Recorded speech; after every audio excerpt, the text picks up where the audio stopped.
This neglected dog. Okay, so what happened? This was a few months ago now. So Johnny had a baby, and then he started abusing his dog, and now the dog has to get affection wherever it can.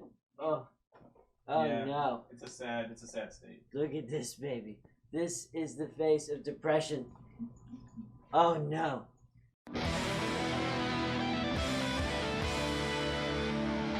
Warlocks.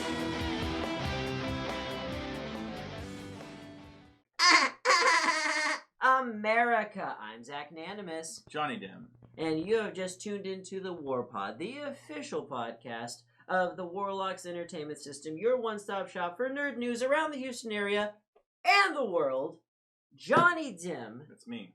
Johnny, you have got Spider-Man on the brain. I do. Because you got to see it early. Yeah. I did not get to see it early. This close. This close.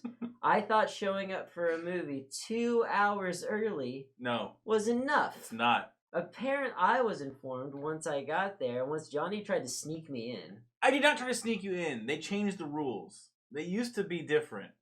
Okay. She made it clear that you knew what the policy was. We didn't speak. She's like, I told you. I was like, we haven't talked about anything. I have not spoken words to you, ma'am. Either way, it was one of those things where, like, they invite you to wait in line. Oh, yeah. Like, it's not like, oh, we know how many people... Because, first off, all right, so basically when you get into a movie early, there are 3 ways to do it. Either... you're a really successful podcast or news outlet. And you're press. And you become a VIP and they reserve seats for you. Right. The second one is they set up an event where it's like, oh, you're in the contest, you were chosen as a contest winner. We have enough seats for everybody. Just come sometime before the movie starts. Those are the ones that usually have a moratorium on talking about it.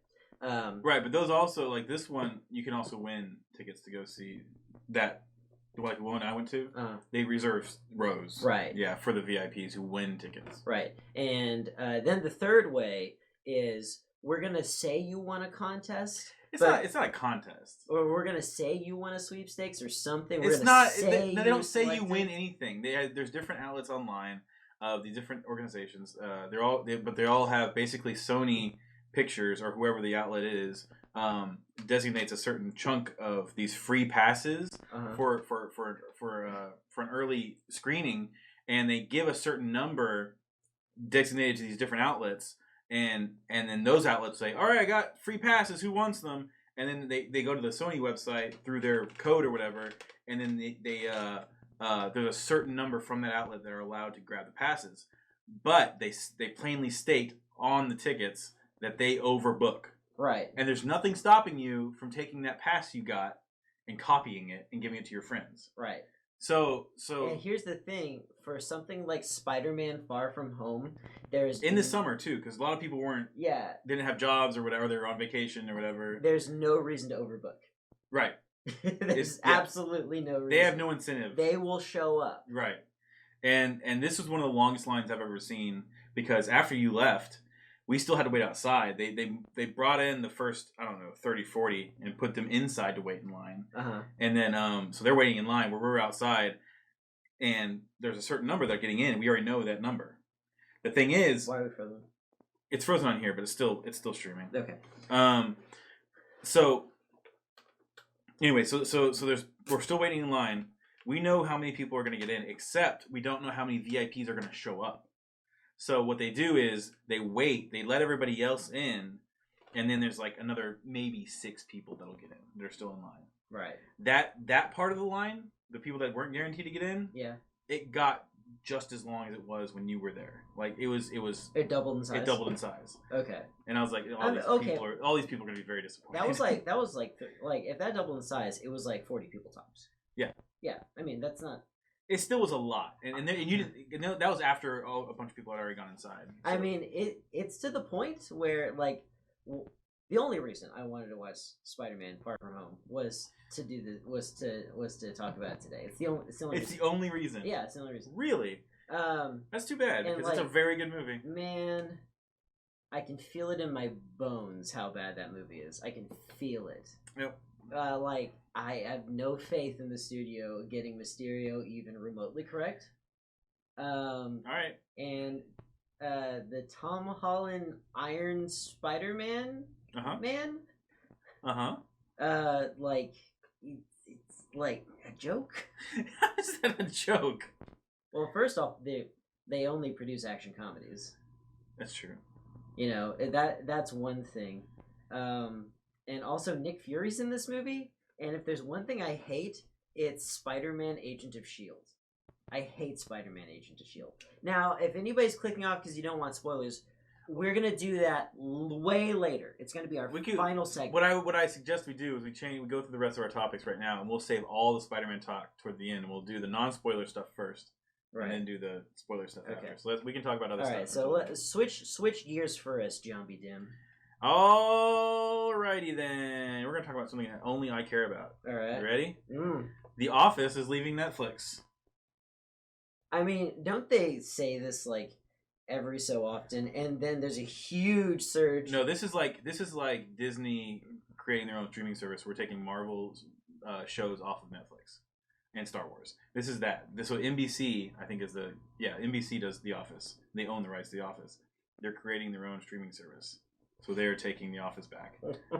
Why? I don't know. It would be the only draw. It would be the only draw. Yeah. Except for Parks and Rec. Yeah. Which Parks and Rec is also on Hulu. Right. Which they're probably going to keep that licensing. And I've also seen it 3 times. All the way through. The Office is also on... Well, I'm a member of a few different Office fan groups on Facebook. That's fascinating. We're going to talk about that in a second. But The Office... They're the Office super fans that literally watch nothing but The Office. Like, that's the only thing they watch. We've all in this group, like, all of us have watched it several times over. And a lot of people, but the reaction to the news was like, well, I'll just buy the box set, so game over, whatever. Or you can actually get it on Amazon now too. So the question here is, how large is the box set nowadays? Or sorry, how expensive is the box set nowadays? And how many months worth of NBC streaming service? I'm curious. Where's the break even there? No, that's a fair question, but I don't really know the answer. But what I think is interesting is I'm gonna go actually see how much the price goes up on those box sets on like eBay and stuff. Sure, but there's always new ones coming out. Yeah, you can always. If they're smart, they'll just do it anyway. Like right now, just come out with another box set because people are like, I don't want that NBC, but they're gonna give NBC their money anyway by buying. Actually, NBC might halt printings. So you have to go watch the streaming service. Right, but the thing is that we're talking about a sitcom that isn't it 10 years old now? Wasn't the finale 10 years ago now at this point? That sounds right. Yeah. So what's really also no. Yeah. I'm trying to remember because they reference other properties, like other pop culture stuff in the show sometimes, like the Saw movies or the Dark Knight, because they like Creed, like 3 different characters dress up as the Joker from the Dark Knight. But that was in like middle of the run. I don't know. It doesn't matter. So I'm actually wondering like where you're going with that. Like, what does the Dark Knight have to do with the? No, I'm trying to say. So I was trying to figure out based on those references. How old when it ended? Yeah. But it went 9 seasons, I think. So Mambo Number 5 is a pretty old song. That's true. And they talk about it in the show. That's true. Yep. It spans like Gilda Radner. Gilda Radner died 50 years ago. Yeah, she did. Actually, that might be true. Like I was trying to be hyperbolic, but that might be true. She died in the 80s. Uh-huh. Yeah, it was like close to 50 years ago.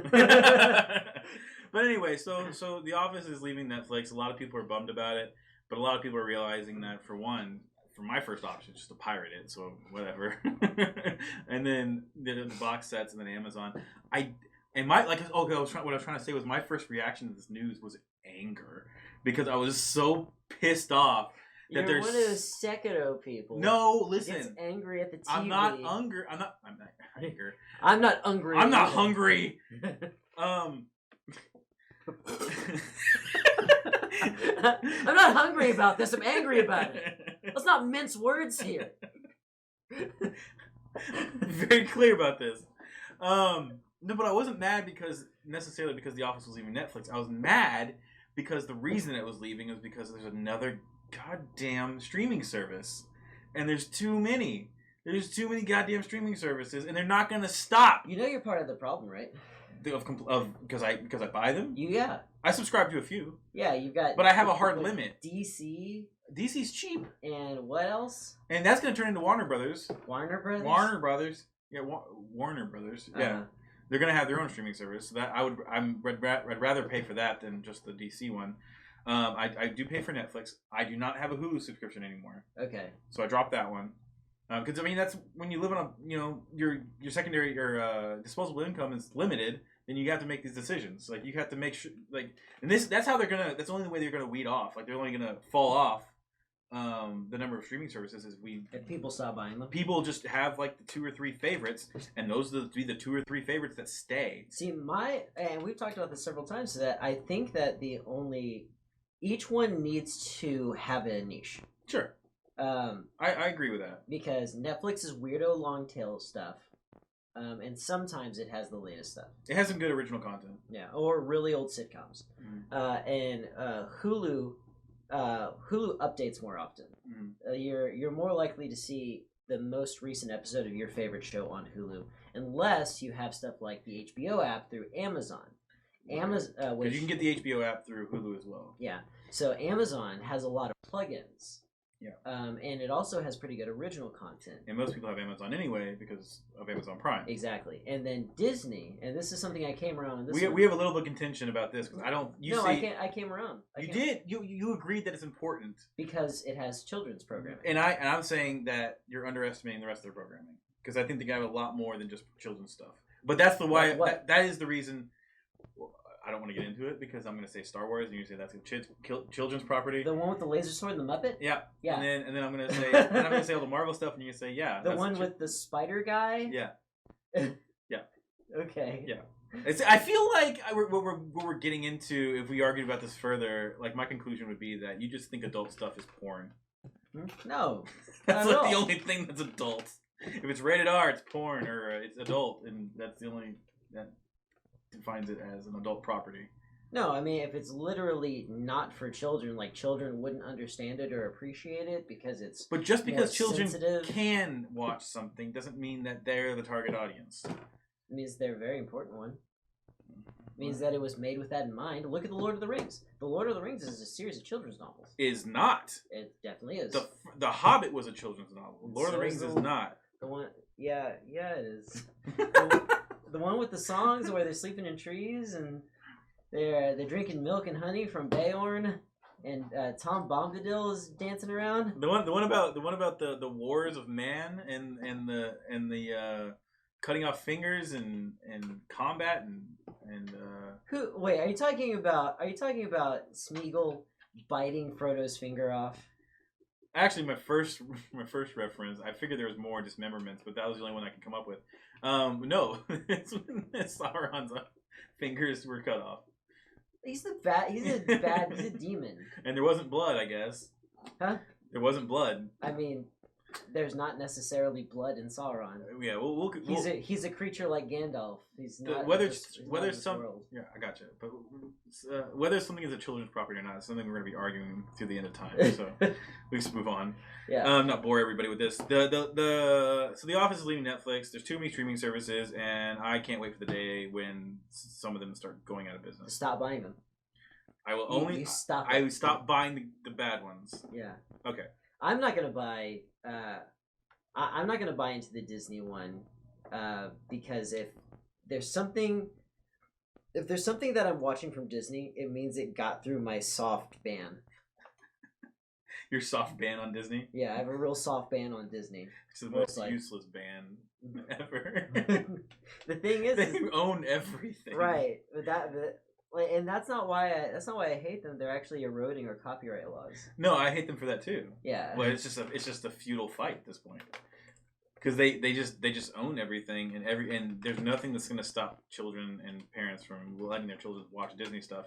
So they're going to get our money anyway. Well, I mean, if you wanted to take your kids completely off Disney, they would be perfectly happy on YouTube anyway. No, I'm not saying that's not true. That's just not going to happen. My friends' kids, all they watch is YouTube. Yeah. Okay. Yeah. It's just not going to happen. Disney owns too much. It's Actually, important. I think he makes them watch some Toei animation stuff like One Piece. Speaking of segues, unless there's something else you wanted else. There was something I was going to say a second ago, and I forgot what it was. Oh, okay. Actually, I have a question, and this is gonna feel. Oh, I know what I was gonna say. It's gonna feel like geek shaming. Oh, well, it's too late. Go ahead. No, it's it. I was gonna say I have a kid now, so there's no way that I was gonna stay away from Disney streaming. Why? Just make him watch YouTube. Parenting is a partnership, and with Disney and Touchstone Pictures. No, there's no way that Frank is going to. I love that I like saying that my girlfriend's name is Frank, because then people start guessing on what that means exactly. Have they? I'm not. They're probably guessing to themselves. Okay. Does Frank have a penis? You know what? We're gonna start it right now. If you've got a guess for what Frank's name is, I think I've said it on the show. Go ahead and tweet us. Yeah, so it's a question of how much whether they've been actually paying attention. Yeah, go ahead and tweet us a guess with hashtag FrankGate. FrankGate. 2019. All right. No, so something I was going to ask about your obsession with The Office. You're wearing the hat right now. I am. Admittedly, I got you that. Yeah, you did. You bought it for me. Hold on, pause. Very Cool Alan said Parks and Rec is better than The Office. Very Cool Alan is correct. He's wrong. No, he's way wrong. The characters are more fun. Like even the heels you like, and there's more adventure because their job isn't literally being stuck in an office. They work for the Parks and Rec department, so they go out. They have projects and events. I'm more interested in the psychology of being stuck in an office and a job that you hate, and the insanity that ensues because you're trying to just live. You realize it's really about a story about survival. On negativity. The first thing you said that's why I'm attracted to it. The first thing you talked about was how little fun it was. Yeah, but people go insane there. Like everybody that works there is insane. All right. No, okay. So something I want to talk about because, and I don't want this to feel like geek shaming because I'm fascinated by it, and whatever you like, it's how you want to spend your life. It's fine. It's not a judgment thing. Mm-hmm. Okay, but recently. I started watching every once in a while. I'm starting to lose precise memories of like how certain things worked. Mm-hmm. So I'm gonna rewatch them. Okay. To basically as a refresher because there's stuff that I like to know. And one of those things is details about the Super Mario Brothers movie. Okay. Okay. So the Super Mario Brothers movie. Yeah. It now has a cult following. Oh no. I mean, it has for a long time. Weird. It was referred to as a community. Okay. Okay. Of just one movie. Okay. So my question is, when you have something like super finite, like such a limited run as in one movie, or just one show, for example. Sure. How do you continue to engage? Fan fiction. It really? No, I don't know. Well, I guess one recent thing is every once in a while there'd be a new article where it's like Jim and Pam were actually horrible people, and in a toxic relationship. Yes. Yeah. And Jim's I'm losing this word. Antagonistic nature towards Dwight was really him just abusing a mentally challenged person. Yeah. That was my favorite meme that came out, and you're right. So with The Office, there's so many seasons that you often forget some stuff that happened. So when you rewatch them, sometimes you rediscover. I've watched the thing so many times that's happened to me. In fact, it was funny. I didn't realize this until much later. I didn't watch all of the first season for years. And finally, I went back, and because they kept talking about this. I'd seen stuff online about the beach episode, and I was like, "What is the beach episode? I've never seen that." And so I finally watched it, and I was like, "Oh, right. I skipped these episodes because were starting to get bad." So I just restarted at the second season, which is really the best way to watch The Office. The beach episode? There's a beach episode. It's an episode where they're all on the beach. Yeah, it's a field trip. So Michael thinks he's getting the job in corporate. And he's so convinced that he's going to get it that he wants to do a Survivor-style challenge for the rest of the office to see who gets to replace him. And Pam walks on the coals. She does, yeah. Okay. Yeah. Okay, yeah, I do remember that now. Yeah. I was kind of reminded of my favorite Office moment, which is just when Andy decides to sail the ship to Jamaica. Yep. And he's streaming with them, and he's showing them all the amazing pieces of technology. This is how I get I purify my water, and he drops the device into the water. Like literally everything he touches, he drops into the water. And then the laptop falls in the water. and what's her name? I don't know why that cracks me up so much. It's funny. My favorite part of that. Touch anything. My favorite part of that is as it's ending, and he's falling into the water. She's sitting in there. Oh, what's her name? The receptionist. Erin. She's sitting there and she's going, Andy, I can't hear you. After he's already dropped the laptop into the water. Oh my god. I don't know. All right. So as long as we're talking about Netflix, I want to talk about Big Brother. Big Brother. Not the reality television show. I want to talk about how our data is being mined and being used to manipulate us into doing things. Because YouTube, I watch a fair amount of YouTube through my television, but I never sign it on purpose. You don't want them to suggest other stuff you might like? No, I don't, because they don't. What they do is they suggest their top streamers who are their most advertisement friendly. They may do that for Let's Players, but that's not what happens to me. Okay. Sometimes I'll just do a wild ass search for I get curious with I'm watching sports or something and they talk about some type of record that was set and I'll Google stuff about it and I'm oh look, there's some highlights from old school baseball and then I'll watch some of that and then they'll just start sending me other oddball little stuff that I get stuck watching. But the thing is, mine makes suggestions based upon searches and stuff like that. So it has an idea of who watches this on my television, because it's through an app on the television. But it's sharing information with Netflix, and so Neon Genesis Evangelion is being pushed on YouTube as I watch it on Netflix. Right. I find that actually interesting. We were talking about this earlier. I have not seen a single time. It hasn't happened to me once that Evangelion has actually popped up in front of my eyes. Right. Not once. It's relatively new on Netflix. I don't know if anybody was trying to get into it, but I watched 5 episodes of it. You can skip it. I'm gonna watch it anyway. Don't watch it. I'm gonna watch it. Why? I've been wanting to watch that for 10 years. You're gonna hate it. You're gonna hate it. Well, let's do it then. Let's see if I hate it. Okay. I'll give you an honest review. Well, I'll watch 5 episodes. Okay, let me ask you this: do you have any preconceived notions about the show? Because I had some coming in, and none of them came to fruition. None of them were satisfied for me. So my history with that property is that there used to be this thing on that was really popular on the internet, especially with nerds. That was I think it was called Anime X or Anime Zero, and it was just a collaboration of different music and anime that was just some goofy, chopped up thing. They would make they'd make music videos essentially. Yeah, but this was just the one that was just a comedy one. That was just little clips, and it was just making little inside jokes for anime and other stuff, other references. I gotta find it again. But there was 3 of them. They had a sequel, and anyway, so Evangelion would make an appearance on Evangelion. Evangelion. I've heard it both ways. I've been saying Evangelion for a while. But they say Gellion in the show. Okay, so that's what it is. Okay, I've never known because I never watched it.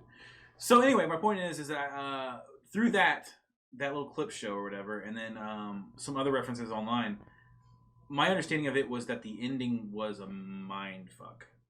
That was the what I had come across, is that it was just a weird ending that's supposed to mess with your head, and it's weird. Okay. And so I was like, that sounds interesting. I want to watch that, and I just haven't done it yet. I guess that might happen.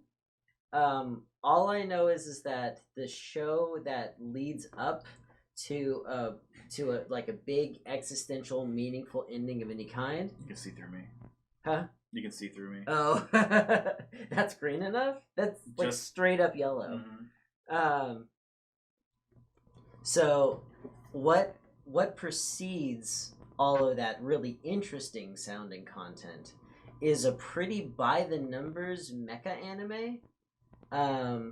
That like you kind of get what they're getting at. I thought that this was like the Evangelions were gonna be like literally like mechanized angels like from heaven. Yeah, but they're not, and they're fighting and they're fighting other angels because they're here to basically salt the earth and start over, and like getting to that conclusion was going to be a bit of a journey where we're constantly asking ourselves where the Evangelions come from, where the angels come from, etc., etc. Turns out they have something to do with being in the core of the earth or something like that. And like, even if they do turn out to be that, it's not worth the time investment, because what the show is like, there's a new kind, and they do conflict pretty well. There's a new kind of angel, and it is messing us up. The military wants to shoot at it, which never works. And there's also pushback against Nerve, which is the corporation that created the Evangelions. And like, it's pretty obvious that the Evangelions are just angels that they've mechanized, that they've put stuff on them, but they don't actually even hint at it really. There's like one freak out at the beginning, and then like they never talk about it again. And after that, so they think through the problem. The Evangelions eventually beat the angel using some kind of plan, and sprinkled throughout is just a lot of fan service that is provided to the audience through characters that are explicitly 15 years old. Yeah, but how it's either drawn out or uncomfortable, one or the other.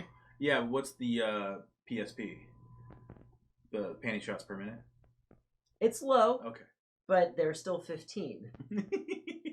The characters are 15? Yes. Oh. They're still weird. I thought you meant the target audience of people watching. Anime is weird. Anime is weird. Yeah. That's the takeaway. Well, you know, it's rooted in Japanese culture, and Japanese culture views sex in a very different way from us. Very different way. Okay. Well, I guess that's the conclusion. I would say if there's something on the horizon that's going to be relatively interesting, watch that instead. No. Don't watch the show at all, because it's not worth the whole thing going through this whole cutesy, weirdo, a little perverse anime. Yeah. And this is me saying it's perverse. If you follow the show, if you follow our show, you know that I'm pretty liberal when it comes to sex and media. I just don't like it when they're 15 years old. Right. So here, that's actually I'm gonna throw a segue in here, because you were talking about how if you're watching a show and you see something that's down the horizon, very far away in the show, and you have to go through a bunch of BS to get there. Exactly. That's kind of how I feel about all the Marvel TV shows on Netflix. They're way too long, all of them. And Jessica Jones season 3 is not an exception. That doesn't surprise me for Jessica Jones. I can say that Punisher season 2 and Daredevil season 3, which are both pretty long, they're a joy to watch every time. Good. Yeah, like every episode's good. Good. Actually, those are the only two I haven't seen. That and any of Luke Cage. I think I saw the first episode of Luke Cage. I tried real hard to finish off Iron Fist. Oh, that's right. I haven't seen that second season either. 2 episodes into Iron Fist, I'm already done. Wait, the first season or the second? The second. Okay. I watched all the first. Some people told me it was good, but then those people seem to go away really quick. Like, I think they changed their minds. The thing is that they literally started coming up with articles like explaining why season 1 was so bad. Yeah. Like they're just like, hey, and what it was is it's promotional stuff. Right. So like Polygon will come out with like, here's why season 1 was so bad. Marvel gives us a little bit of money. We say it's bad so that we can talk about why it's good. Are you going on record as saying Polygon receives money from Marvel? I'm saying most sites do. That's not how that works. Oh yeah. It does not. How do you know? I mean, it's illegal, so they wouldn't tell anybody. Because I remember that when this happened in games media, it ended up being a bunch of bullshit. Mm-hmm. It wasn't really a thing that was happening. Right. I mean, that's the official story. Oh my god. The thing is that I see so many things like, why you should love Fortnite, and it's like, no. Well, no, you shouldn't. that very well could just be a news organization, a sales tactic, a news organization capitalizing on something that's actually really popular and coming up with some bullshit articles just so they can get clicks. Right. They're getting money through advertisers, not getting it through the Fortnite company. Yeah, but Disney owns everything, so Disney does not own Fortnite. That works hand in hand. Oh boy. Yeah. And there's also a reciprocity to the kinds of things that you're invited to do when you say good things about properties. I'm not saying that stuff doesn't happen. I just don't think it happens nearly as much as you think it does. It does not. If it's not happening, it's the goal. It's what any of those sites are working towards. Okay. Because there's just so much like stuff is. Media is kind of bad right now, and nobody wants to talk about it. Because everybody wants clicks. They're not getting paid by the companies that they're talking about in the articles. No, what I'm saying is like movies, television, video games, they're kind of bad, and nobody will talk about it. They're kind of all bad, a little bit. I don't have time to get into this. And like everybody's like, oh my god, Spider-Man Far From Home. It's the greatest thing since fried eggs. I saw the fucking movie. It was really good. Yeah. No way. What are we ready to talk about Spider-Man? Because I'm certain if you describe this movie to me right now. Okay. Well, I was going to talk about Jessica Jones. We don't have to though, because that's okay. We'll get back to Spider-Man Far From Home. Okay. The thing is that you liked Infinity War, so which was a good movie. Pump your brakes on this Spider-Man movie is a lot better than Infinity War. It better be. It is. Infinity War was bad. It was not bad. What's the deal with the Soul Stone? What do you mean, what's the deal with the Soul Stone? Why do you have to sacrifice people to get the Soul Stone? Who cares? Anybody following the plot? It's a kids movie, Zach. It doesn't have to make sense. Why should we make bad kids movies? Why would that? The kids movies are the most important to make right. That's untrue. That's absolutely true. Well, it depends what you mean by right. We shouldn't be. I mean, we shouldn't be telling them that Nazis are good. That would make a bad movie. Where did that come from? I was just talking about making a sensical plot. That's well, you said no. You said a very broad term. You said they should be making children's TV shows right or movies right, and that can have a lot of different meanings. Are you talking about fascism? I'm saying that is an open-ended statement. Okay. Making them right can be interpreted in a lot of different ways. Okay, put effort into them to the point where right, but you're talking about stuff that's not necessary. You're going over an entertaining, goofy little thing, the children's movie that kids don't care if a lot of stuff is like every step of the way is absolutely logical. You're right, but the thing is that when kids' movies are good, those movies impact them and stay with them, and they begin to appreciate them in different ways later in their life.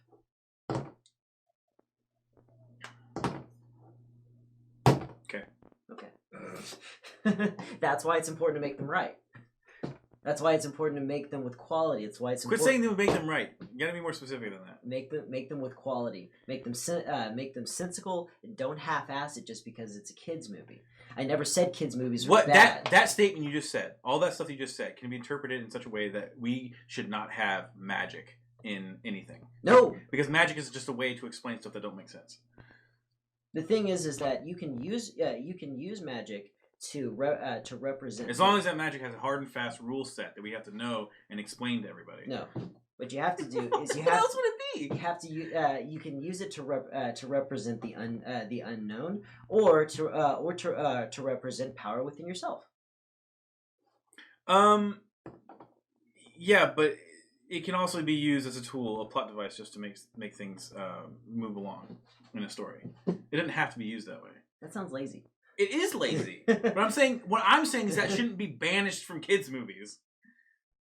Yeah, laziness. No! Laziness should be banished from kids' movies. Oh boy. All right. You want to talk about Jessica Jones or not? Yeah, let's talk about Jessica Jones. Okay, I'm not quite done with the whole series.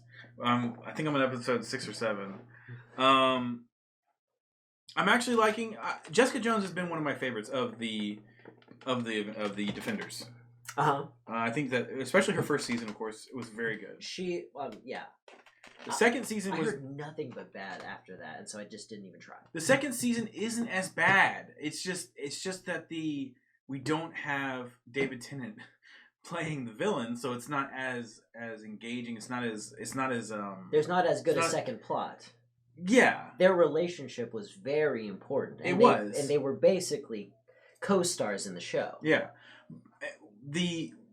I was not liking, like, halfway through that the second season. I wasn't liking all of it, but I'm glad I stuck with it and finished it because I thought the conclusion was good. I thought that Jessica's past is what they play with a lot in the second season. Mm-hmm. And her mother comes back, right? And what we find out is that she also has powers, but she's also insane. And so you have this very complicated and hard relationship that they're trying to build between the two of them. And I thought that they played it really well. It's just not the kind of story. It's just not similar enough to the first season. I think people were just turned off by it. Okay. But I liked it. I thought it was fine. And the conclusion was really good. I'm not going to spoil it. I mean, I guess it would have to be better than the conclusion to season 1, where she finally learns to fly. What? She didn't fly. That was the whole thing. Is like, I think in the comics she can fly. I'm not sure. No, she just jumped really high. I thought. Yeah, well, the thing is like they were always like, oh, you know, like Jessica, you can fly, and who said that? Her roommate. There's flashbacks to a roommate, to a sister. It's her sister. All right, and so at the end, all the cops are shooting at her, and there's no way out, and so she finally has to fly. And so she does a matrix jump over their heads, and all the cops forget how to shoot up. I don't think it's responsible for police officers to be shooting into the sky at something that is moving very fast, because then those bullets are going to come down and hit somebody. It's not responsible. They were in a building? Oh, I don't remember the scene. Yeah. I don't remember it. Anyway, so we're talking about season 3. So season 3, it gets off on a weird note because my first thought. I also want to mention if a bullet is shot straight up and actually anything greater than a 45-degree angle, when the bullet comes down, it's going to be the terminal velocity of that bullet. And while it would be painful to be hit by it, it's very unlikely to be fatal. Sure. It'd have to fall through your eye. Don't look up. Yeah. So one of my first thoughts in the first episode of season 3 was I felt like Jessica Jones had lost her charm. I couldn't put my finger on exactly why, but there's something about the character, the way she was playing the character. It gets old after a while. She's a flat arc character, right? Because she's just always a bitch, right? And that gets annoying after a while because you're just like, Jessica, just stop being stupid. Like just be an agreeable person. Well, she doesn't have to change her personality, but the thing is with the flat arc. Yeah. So we have, and I learned this recently, and if you've seen this YouTube video, you're gonna realize, like, I'm just talking about the example in that video. But Goku, Goku from Dragon Ball Z is a flat arc character. He never changes, he never learns, he never grows. Right. The fun of Goku is introducing characters to play off of him. Right. And so I guess that's why season 3 is falling flat, because you need someone like Purple Man. Right. You know, you need an interesting character to play off her flat arc. Yeah. She is. I would say that she doesn't have a completely flat arc because she does learn to embrace kind of the hero thing, but she's a very reluctant hero. But she it's not a bad season so far. We play stuff more with Trish. Her sister, she was adopted, or Jessica was adopted into her family. A lot more happens with their relationship, and you get into stuff more with Hogarth still there, and she plays a major role in season 3 as well. Okay. And Malcolm is a character that that has really plays a big part of it too, and you see his struggle with, because he ends up being hired by Hogarth as an investigator, and he's got to do a lot of shady stuff. Malcolm was the addict, right? Correct. Okay. Yeah, but now he's actually he's cleaned up, but now he's wrestling with other stuff. How you say thing. I think the word I was looking for was morality. Like he has to really struggle with a lot of morality issues. Which actually, the thing about the thing about the Netflix shows is some of the weaker stuff is the ensemble stuff, where like you're way off the beaten path with characters like Malcolm, and you're way off the beaten path in Daredevil with characters like Katie. I don't know The one who's working the for blonde lady. Yeah, she first she's like the assistant or whatever. Yeah, and then she becomes a journalist. Oh, right. Which actually she was pretty likable. But you just get way out there into these stories to the point where it's like you just have a different show and have fewer episodes of this show. You're right. And fewer episodes would be nice, because you get the point in season 3 where like the arc of the whole thing is like you build up in the first few episodes of this arc, and then that one's kind of they hit the climax, and then it's resolved, and you have another one. And so it's just there's more. There's not just one straight through. I was it reminds me of the Star Wars like machete cuts, where you talk about like, so you're supposed to watch episode 4 and 5, and then when you get the Vader reveal, spoilers. When you get the Vader reveal, then you go back and you watch 2 and 3, right? And so you get the Anakin arc, him turning into Vader, and then you watch the rest of it. And the thing is that that makes sense for that story, as far as like going off the beaten path. The thing is that Darth Vader is like integral to the plot of Star Wars, and characters like Malcolm and stuff like that have relatively little to do with what the series is going to end with, which is going to be a lot of punching.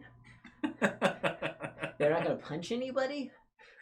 Yeah, I know, but because a lot of all of these Netflix things end with punching, right? But over and over and over. What I like about it though is that they don't ever stray too far from the main through line. Like all the different storylines crisscross, and everything makes sense, and it's making sense to me now. And what's really interesting to me is that how are there so many major plots in these 3 blocks of Queens? It's Queens, right? Hell's Kitchen. Hell's Kitchen. Yeah. I don't think it's Queens. I don't know that for sure. No, I think it's in Manhattan. Yeah. I don't think Jessica Jones is in Hell's Kitchen. It's not? No, I don't think so. So what's interesting though is that what we end up finding out is that Jessica is now, she's trying to do things right and by the book. She actually even has a cop friend now, like a detective. And private investigators, that's a licensed job. You have rules. Right. But I'm saying she's working with one now. This guy's like, I'll allow you to help to a degree. Like, you don't take things into your own hands. And she's actually trying to work with the legal system. Jessica Jones is, and when actually just taking out bad guys and stuff. And so so they're going after a serial killer. I'm thinking of all the charming things to do with this idea. Yeah. And okay, tell me if any of them happened. Okay. Okay. So at any point where did she like come in and like lay some stuff down on his desk, and she was like, "I need your help." To the officer? Yeah. No. Okay. Once they decided to work together, was there ever like a montage of her like doing the wrong thing, and she was like holding a guy off the building? He's like, "Jessica, no." Like her like punching a car to stop it is like, "Also no." And her like flicking a guy across the street, "Definitely no." Like, did they do anything? No, well, that sounds really fun. They did not do that. Okay. No. The show's too serious for that, but that sounded like a lot of fun. No, so they're trying to get the serial killer, and she's trying to get him arrested. She's trying to get him charged. Thing is, the guy is so smart. Who is he? I don't remember. Okay. Salinger is his last name. That's alright. They do this thing where like nobody can have their superhero name. Whatever. All right. But anyway, he's just a serial killer. He's just a really smart guy, and they can't get enough evidence on him. So she has a witness to him doing some evil stuff, but then there's this other superpower guy that shows up, and he's got a really interesting power. He gets headaches when evil people are close to him. What is evil? Did they talk about that? Yes. They tried it because the actual serial killer. Jessica Jones Netflix original tries to quantify evil. No, I used a word that was just easier to explain it. Okay. So because they don't know how to explain it. So the serial killer tells him, well, these are the things you're picking up on me. This is why you're getting a headache, not because I'm evil, but because of certain qualities I have. Uh-huh. And anyway, so we're at a point now where it's really interesting because I like this idea of Jessica trying to get this guy arrested, and where she's a superhero, she can just solve the problem really easily and just punch the dude in the face and kill him. Yeah, that doesn't sound bad. Yeah, but she's trying not to do that. Yeah. Yeah. So that actually sounds pretty decent. I like it. Okay. If you learn nothing from this episode, stop watching anime and go watch Jessica Jones. Watch Christina Ritter while you got the chance. Yeah, she's gone. She's gone, baby. Gone. She's gonna be on Disney. She is. They're gonna take. So you're gonna have House of Mouse, and if you users who also watched House of Mouse watched Jessica Jones. Remember the sex scene with Luke Cage? It's a special tool we're gonna use for later. His dick. Thank you.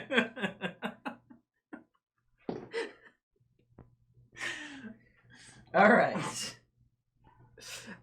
it spider time? Yeah, it's spider. It's spider. I feel like how long have we been on? Yeah, we've been on for a hot minute. Feel like it. But just watch us on YouTube. Does it tell how long? I think it does. Doesn't it? No. Well, just go put your cursor down on the timeline. What? Yeah. Minus. Okay. Yeah. So go to the front. An hour. Yeah, it's spider time. Right, spider time. Yeah, especially since a lot of people, almost everyone, is going to not want spoilers, and you're one of the few people in America that has them. All right, so let's talk about spider time. Spider time. Spider time. Yeah. So if you're following us in the comments, etc., it is on YouTube. Yeah, on YouTube, it is spider time. Mm-hmm. I would suggest, if you don't care about, if you don't want spoilers, maybe click off now and come back to us later. No, we'll do some non-spoiler stuff first, right? Are we gonna do the actual quite contrary thing? I thought we were gonna do it in another video. Yeah, we probably should. Okay. All right. So no spoilers right now. Johnny Dim. That's me. First reactions to Spider-Man: Far From Homecoming. This is the best Spider-Man movie that has been on TV screens. I messed that up. Do you forget what movies are? Yeah, I did. No, I think Spider-Man: Far From Home is the best Spider-Man movie to date. It's impossible that this movie beat Spider-Man 2 from the Sam Raimi series. Mm-mm. Impossible.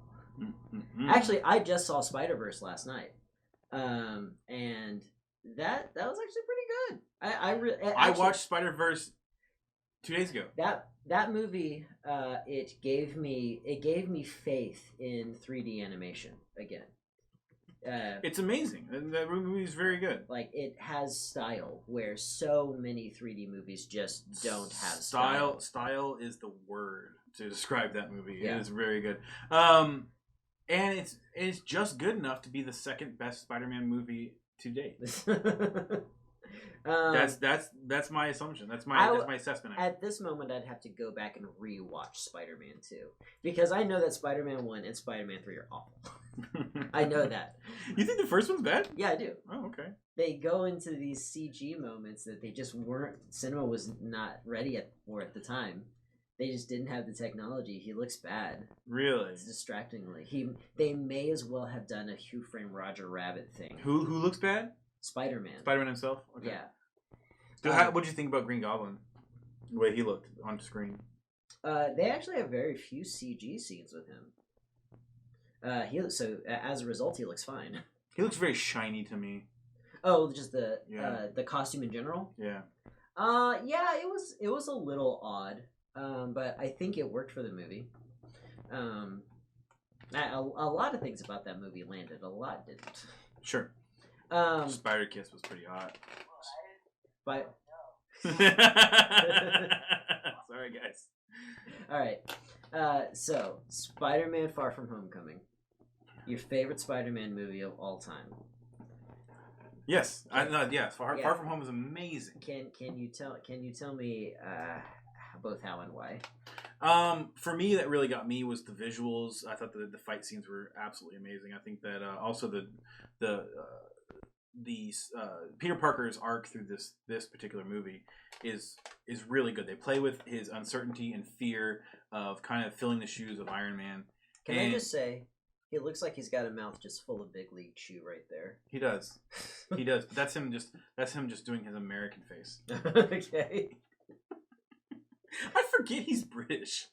He was actually doing an interview. I think he was doing the Graham Norton show, and he was just answering questions.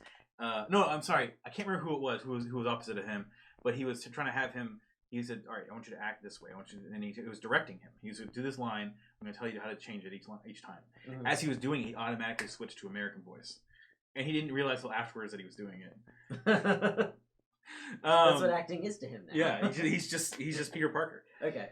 But anyway, I thought that his arc through this movie was really good. They played with, like I said, his uncertainty and his fear about filling the shoes of Iron Man, and they chose the perfect villain for it because they chose a villain that's actually historically with Spider-Man in the comics and TV, whatever he plays with expectations. He plays with people's perceptions of things.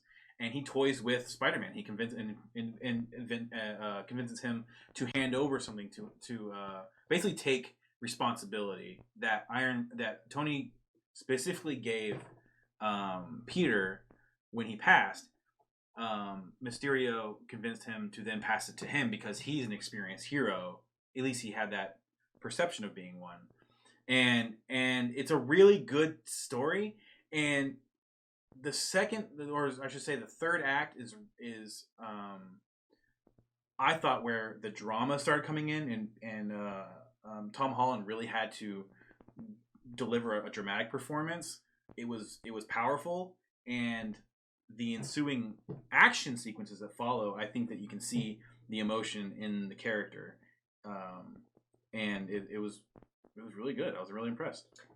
I can tell you why I'm not excited about this movie. In fact, I can show you why. It's actually pretty simple. Sure. You just need to get out. You just need to scoot over here. Him. It's his fault. Nick Fury. And I'll tell you why. Okay.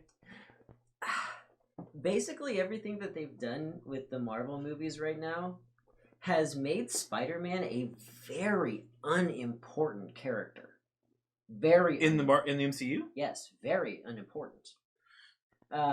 They've taken away they've taken away his need to use his creative engineering mind. They've taken away any need for his powers because his suits help him so much in that department that it's kind of silly that they're even spider themed when they can put much better weapons on him. And like, why would Nick Fury ever tap Spider-Man when he literally has a smart Hulk? Why would he choose Spider-Man to do anything? Excuse me.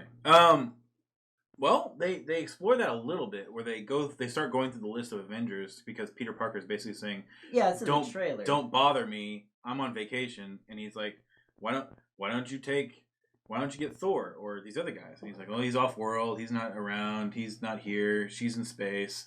Did they mention Bruce Banner? They did not go through the entire list of Avengers. Because Bruce Banner fixes all the problems now. Right. He is a smart Hulk solves a lot of problems. Yeah, he's Bruce Banner, which I don't. Although they do explain in Endgame that he has trouble with the violence now. Like, he's not as aggressive as the Hulk. True, but he's still the smartest man on Earth. No, I know, I understand that. Like, if anything, this should have been a Hulk movie, and it's like, oh, I don't want to. It's like, Hulk, you've made the greatest weapons of all time. You can solve every problem, but I don't want to use them. We're just going to glue them to Spider-Man and shove him into the action sequences, and we're done here. Yeah, there you go. Like, I don't like the ensemble as it is because they're not Avengers movies anymore. This is supposed to be a Spider-Man movie. If you want to make a new Avengers, make a new Avengers. That, like, they're trying to make a new Avengers and passing it off as Spider-Man and simultaneously undercutting the character to the point where I don't know why he has to go on these adventures. What? I don't know why Spider-Man has to go on these adventures. I was just saying that. No, I know. I was following you to a point. Say that whole point over again. They're undercutting him to the point where I don't know why he has to go on these adventures. How are they undercutting him? Because they keep giving him stuff that makes him not important to the story. Sure, but they found good enough reasons in this movie. Did I just blow your mind about this whole movie? No. Are you sure? No, because he doesn't have because he's far from home. Because he's in Europe and he didn't want to bring his spider suit. And he definitely didn't want to bring the Iron Spider suit. Then he left them at home, and so he didn't have them. So he's more grounded. Is the Iron Spider suit not part of him now? No, they as we had talked about this before. He's looking at his regular suit that's hanging up in the closet, and he's like, I'm not bringing that. And then he looks over, and the Iron Spider suit is in a case this large. It's see-through, and you can see that it's the Iron Spider suit inside. Wait, it's like folded up? No, it's like floating in this canister. It's odd. It's a nanobot thing, so it can go in whatever size. Like, it can go into very small size. When we first introduced it in Infinity War, Iron Man slapped him on the chest, and then he was in the Iron Spider suit. Whatever it was at max this big. Yep. Robert Downey Jr.'s hands might be larger. It might be smaller, but they might be larger. Either way, it fits in the palm. It is maximum the size of a cantaloupe. But apparently when it's charging? Question mark? Because that's what it looked like it was doing. If you're going to charge nanobots, you use an induction field? I don't know. So I don't know. It'd be like charging your cell phone on a wireless charger. Either way. Okay. Peter Parker didn't want to bring the Iron Spider suit. He didn't want to. Because he didn't want to be Spider-Man on vacation. Because it expanded in the wash. He didn't want to be... Yeah, I got pink. I got pink. I actually like pink Spider-Man suits. Yeah? Like when that happens in the comics and stuff. Just like when the lighting... Well, doesn't Spider-Gwen have a pink hue? It's like white, but then it has some pink accents. Yeah, she's got pink accents. Anyway, so the point is, he didn't want to bring the suit. So Aunt May... This is a spoiler. There's a very light spoiler.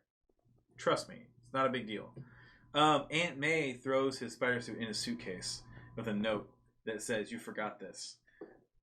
So he has the Spider-Man suit, but he doesn't want to be Spider-Man in Europe because he feels like people would put two and two together and realize that Peter Parker or someone in that class is Spider-Man, because it happened when his class was when they had a trip to DC. Spider-Man showed up. If Spider-Man shows up when his class is in Europe, then someone's going to put it together. Why doesn't he use the nanobots to create a new persona for himself? A new European superhero? Well, he becomes La Muchacha. He does become La Muchacho Aranya. Yeah, they kind of explore creating a new superhero. I do not want to spoil that. Okay. Yeah. So I guess we'll revisit this. We're gonna do a little bit later. We're not gonna stream. We're going to do an actual Quite Contrary video. Well, we're changing the format a little. We are. We're changing it, but it'd be the first Quite Contrary video in a while. Yeah, basically, because a lot of our videos, I think they might be a little confusing for the YouTube format. Because one thing about YouTube is that getting people to watch all the way to the end is like a challenge. It is. So. Like, usually we would just really just rag on a movie the entire time. And that's, like, all people would see. And then they'd be like, oh, you hate my favorite movie, so you're trash. Right. When we'd only rag on a movie if we really liked it. So we're going to change it a little bit where Johnny is going to be taking a positive viewpoint of the movie. And I am going to contradict him with my negative viewpoint of the movie. Yeah, so I'm going to do beat by beat, go through the entire movie. And Zach is just going to interject with his negativity. Yeah, and our first foyer into this new format is going to be with a movie I haven't seen. Right. So Johnny's going to have to explain the whole thing. We're going to get into spoilers. We're going to be explicit about that. And don't worry about spoilers on that. We will not be releasing that until the day, at least the day of the release of the movie. And then maybe the day after. So you'll be able to watch it then. Go watch Far From Home, then come back and watch that movie on the Quite Contrary channel. Which is not hard to find. Well, don't search for it. Just actually go to youtube.com/Quite Contrary. You'll go straight there. But if you search for it, because we haven't been publishing a lot of stuff there, we keep falling further and further away from Parker Millsap. No! We can't let Parker Millsap win! We can't. So we're going to start doing a lot more Quite Contrary videos. All right. We'll be shitting all over your favorite stuff. I will be. Yeah, you're better at it. I was thinking about the format. Just keep it this way. Just keep it. Yeah, I think that your positivity about a movie has a tendency to be a little bit more fun than my positivity. I get excited. You get excited, and I talk about like, movies work this way, and like this is why it's good. Mm-hmm. And so mine can be very analytical, right, where my negativity can be very emotional. Yeah, that's true. That's true. It works. It works. But anyway, let's get into it. We can get into a little spoiler territory right now. Do we we want to keep doing? We don't have to. We can just do the Quite Contrary thing if you want. Yeah, I think it's probably time. We've been going pretty long anyway. Yeah, and streaming. But I do recommend at least seeing the movie for yourself because there is a lot of impressive stuff that happens in this movie, whether it makes sense or not. The movie's a lot of fun. So I do recommend you go check it out and then come back and watch the Quite Contrary video. Are you telling me that there's a lot of nonsense in this movie? Not everything makes perfect sense. Are you talking about in movies or in real life? No, in the movies. Okay. I mean, even the nonsense in movies have explanations. Sometimes. Like, I know why they do stupid things. Sometimes it's plot reasons. Sometimes it's laziness. That's true. Sometimes it's because they wrote the punchline to a scene, and then they have to work backwards, and then they forget to. Like with the Soul Stone thing. Yeah. They were like, oh, we want Gamora to die to get the Soul Stone. That's what we want. That movie has a lot of other issues. Endgame has a lot of holes. I'm talking about Infinity War. Are you? Okay. Endgame was actually better. Endgame was better, but what bothered me was the nonsensical stuff at the end and their lack of explaining certain things. Like Captain America's like Old Cap. Yeah.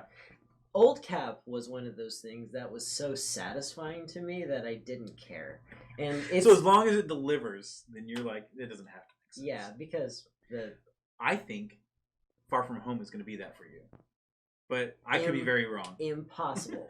Impossible. It is so much fun. That movie is the best. Comes out Tuesday, day before my birthday. So. Yeah, there you go. Go see it for your birthday. Hey, if it's coming out Tuesday, does that mean it actually comes out Monday? I don't know how that works anymore. Okay. Actually, we can just look at this. Yeah, if it's out on Monday, they're already selling tickets. Don't go to Fandango. That's my favorite website. That's where I follow my office forums. So let's go here. Oh, is this part of the stream now? Yeah, we're going to talk about when it actually comes out. Okay, it actually comes out. It says it opens 2nd. Right. But you can buy tickets for July 1st. Yeah. July 1st. Yeah, it just comes out. Yeah, it comes out one day before because that's what movies do. Yeah. Okay. Either way, go watch Spider-Verse. In IMAX 3D. Well, at home on Netflix. Uh-huh. Before it leaves because Disney owns it now. Oh, I'm sorry. Did you say Which one did you say? Spider-Verse? Yeah, Into the Spider-Verse. You should see both of these movies. You should see Far From Home and Spider-Verse. You probably skip Far From Home. These are the two best Spider-Man movies that have ever been made. Okay. We need to sit down and watch Spider-Man 2 because I think you're forgetting how good that movie is. I'll watch it again. I've seen it a couple times. It's good. And they say if a hero can save us, I'm not gonna stand here and wait. That's why I didn't like it. I'll hold on to the wings of an eagle and watch as they all fly away.